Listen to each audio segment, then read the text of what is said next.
It's 9 AM and I'm undertaking a mini experiment that I'll explain shortly. But the objective, get bums on seats. There goes one. Oh, and another. 3 for 3. And number 4. Quite a big chair. God, this is really quite easy. Oh God! Getting bums on seats isn't that hard. It might not be for me, but for the film industry, it's been the spectre that threatens its very existence, which, as an ex-film student, I find rather sad. Wow, look at these. These are quite fashionable. So sad that I need to cry over it. The only way to cry is to chop some onions. I'm crying over cinemas. And then talking about the ways that the film industry is trying to hack viral social marketing and finding success. Yeah. And I've got examples. This makes me think of the Grinch when he eats an onion.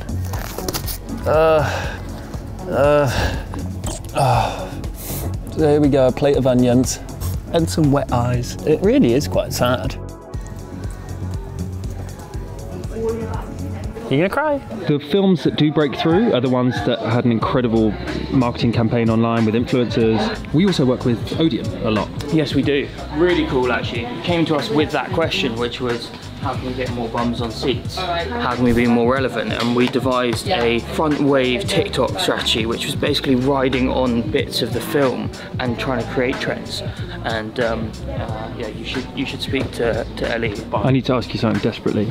Desperately? About Odeon. Oh yeah? The whole of today is about the film industry. It's in decline, and really the only way to ensure that cinemas can attract people is by creating great content. Yeah. And why does it work? I think after the pandemic, there was a real opportunity to spend time away from like small screens, go and do something that's out of the house, do it with friends, do it alone, whatever it is. Odeon were great, they kind of jumped on that.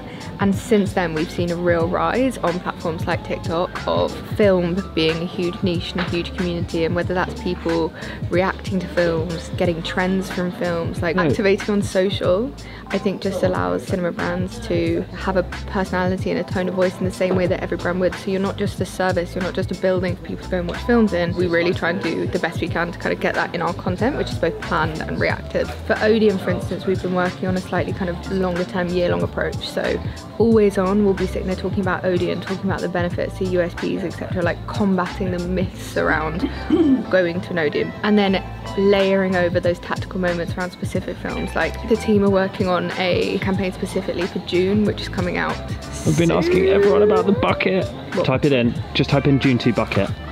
It's iconic. Do you want to see an anus bucket? An anus bucket? Have you seen this? June 2, coming out in cinemas. But what is this? It looks like an anus, and they've done it on purpose. Yeah, you're supposed to put your hand in there and eat the popcorn. Yeah, I know.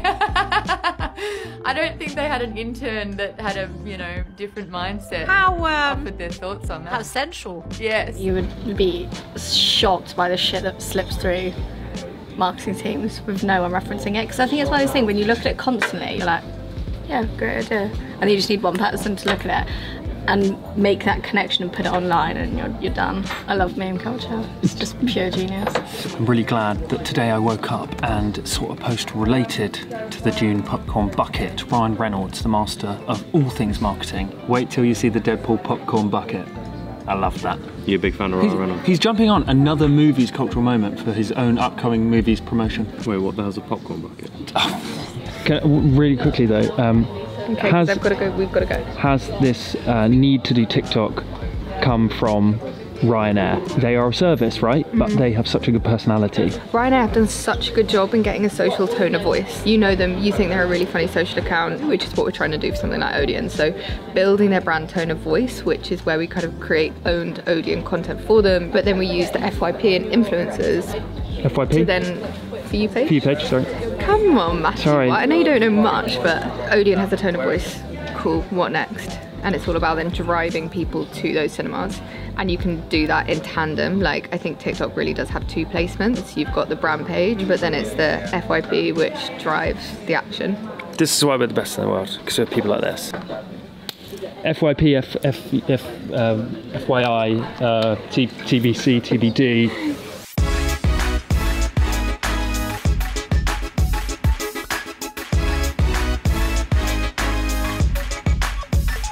Someone's just sent me an email and said, I'll meet you in the cafe in Red Lion Square. Is there a cafe in Red Lion Square? No. There isn't, is there? They're M6, so they don't live here. Well, good luck. How do I get there? How do I get there?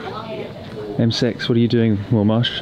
I'm meeting somebody about another meeting that I'm going to have later, and then that's about a meeting tomorrow. It's just quite a lot of meetings.